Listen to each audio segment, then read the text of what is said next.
बड़ी खबर इमामगंज विधानसभा चुनाव को लेकर आ रही है। झारखंड के साथ साथ बिहार पर भी हमारी नजर टिकी हुई है और बिहार की उपचुनाव में क्या रिजल्ट हो रहे हैं वो हम आपको बता रहे हैं। आरजेडी के रोशन मांझी को हरा दिया है। जीतन राम मांझी की बहू है दीपा मांझी। तो देखिए इस बार के उपचुनाव में एक तरह से जहां पर एनडीए की बढ़त नजर आ रही है उससे स्पष्ट 2025 के विधानसभा चुनाव की जो तस्वीर है वो खुलकर अब सामने आनी शुरू हो चुकी है। लेकिन इन सब के बीच उपचुनाव को लेकर क्या अपडेट है वो हम आपको बता रहे हैं। इमामगंज से आरजेडी की रोशन मांझी उम्मीदवार बनाए गए थे और साथ ही साथ दीपा मांझी भी सामने थी जो हम की तरफ से प्रत्याशी थी। जीतन राम मांझी की बहू है जो बिहार के पूर्व मुख्यमंत्री रह चुके हैं, उनकी बहू है। पहली बार चुनावी रणभूमि में उन्होंने किस्मत आजमाई और जीत उन्हें हासिल हो गई है। इस वक्त की बड़ी खबर लक्ष्मी। तो बिल्कुल सुबह हमने ये बताया कि देखिए चार यहाँ पर बिहार की बात करें तो 4 सीटों पर उपचुनाव और वहां पर ऐसा लग रहा है कि 3 सीट जो है वो एनडीए के खाते में और केवल 1 सीट जो है वो शेष रह गया है।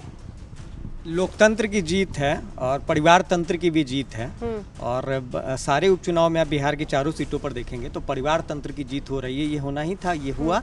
अब आगे रामगढ़ की खबर आने वाली है, वो भी थोड़ी देर में दिख जाएगी। 3-1 का मामला है और परिवार है तो परिवार विजय, इसलिए इसको 4 भी मान लीजिए। अच्छा, तो भारी लॉस सर आरजेडी का? नहीं, भारी लॉस है कहाँ है। एक तो उनका परिवार वाला जीतने जा रहा है रामगढ़ वाली सीट। अच्छा। अजीत सिंह वहाँ चुनाव जीत रहे हैं। जगदानंद बाबू के बेटा हैं जो प्रदेश अध्यक्ष हैं, उनको भी अपने पुत्र को ही टिकट दिलवा तो शायद लीड कर रहे हैं, जीत जाएंगे मुझे लगता है उनको भी। लेकिन वही बात है ना कि बीजेपी को तो यहाँ वैसे पहले कोई लॉस नहीं होने वाला था। 4 में से अगर 1 भी जीती तो भी चलता। एक लड़ाया था उन्होंने, एक उन्होंने जीत लिया और 2 जो है जदयू का था, मैंने लड़ा था, एक वो जीत लिया, बांट लिया। एक मांझी जी जीत गए और एक जो है आरजेडी जीत जाएगा। सब 1-1 सीट बांट लिया आपस में चारों बड़े। रामगढ़ का तो भी आना बाकी है। रिजल्ट क्या लग रहा है? आ जाएगा वो आरजेडी का, अजीत सिंह जीत जाएगा। अच्छा, आप क्या कहेंगे सर? नहीं, देखिए अगर हारना 4 सीट अगर हार रही है या 3 सीट हार रही है तो वाकई ये इंडिया गठबंधन के नेताओं के लिए चिंता की बात है। और चूंकि इंडिया गठबंधन जिस तरीके से लोकसभा चुनाव लड़ा और बाकी जगह जैसे आप बगल का स्टेट है झारखंड, वहाँ तो जीत हासिल हो रही है। आखिर क्या वजह है कि वहाँ पर हार रही है? तो क्या नेतृत्व का कुछ संकट है या पार्टी का कैंडिडेट सिलेक्शन में गड़बड़ी हो रही है? ये सब देखना पड़ेगा। मुझे लगता है ये एक चिंता का विषय है। किसके लिए? जो हार रहे हैं क्योंकि अभी 2025 में चुनाव आने वाला है बिहार का और आप बता रहे थे लिटमस टेस्ट है। वाकई पब्लिक तो इसी नजरिए से देखेगा कि भाई क्यों हारी।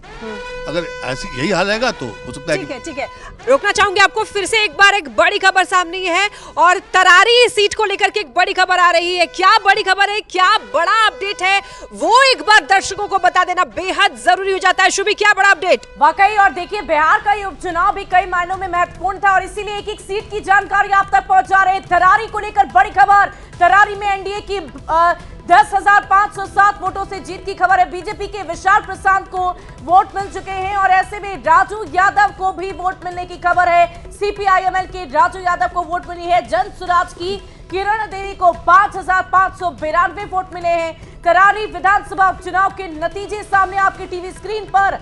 तरारी में एनडीए की 10,507 वोटों से जीत हो चुकी है। बीजेपी के विशाल प्रशांत को मिले हैं 78,000 कुछ सीटें और वही सीपीआईएमएल के राजू यादव को 68,000 यानी कि 10,000 से भी ज्यादा वोटों का फासला देखने को मिला। वहीं जनसुराज भी पीछे नहीं, 5,000 से कुछ सीटें उन्हें ज्यादा मिली है, कुछ जो वोट है वो उन्हें ज्यादा मिले हैं और इसी लिहाज से बिहार का उपचुनाव भी बहुत महत्वपूर्ण है। तस्वीरें लगातार हम आपकी टीवी स्क्रीन पर आपको दिखा रहे हैं। जश्न मनने भी शुरू हो गए हैं। सुबह से ही आपने देखे थे कि जलेबियां तली जा रही थी।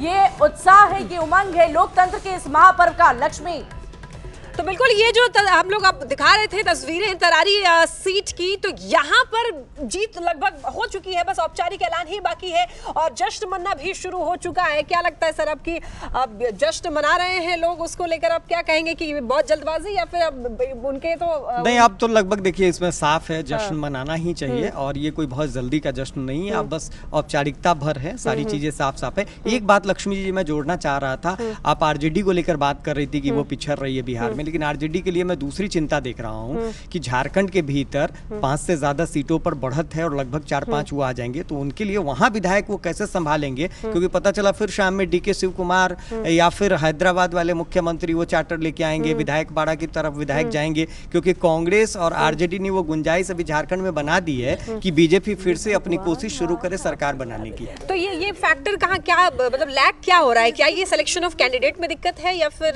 नेतृत्वकर्ता में दिक्कत है क्या? निश्चित तौर पर देखिए, जब आप उपचुनाव की बात कर रही हैं बिहार में, तो कैंडिडेट के नाम पर आपने चयन किसका किया था? आपने कैंडिडेट के नाम पर उनका चयन किया था जिनके पैरोकार, उनके परिवार के लोग आपके यहाँ पहले से मौजूद थे।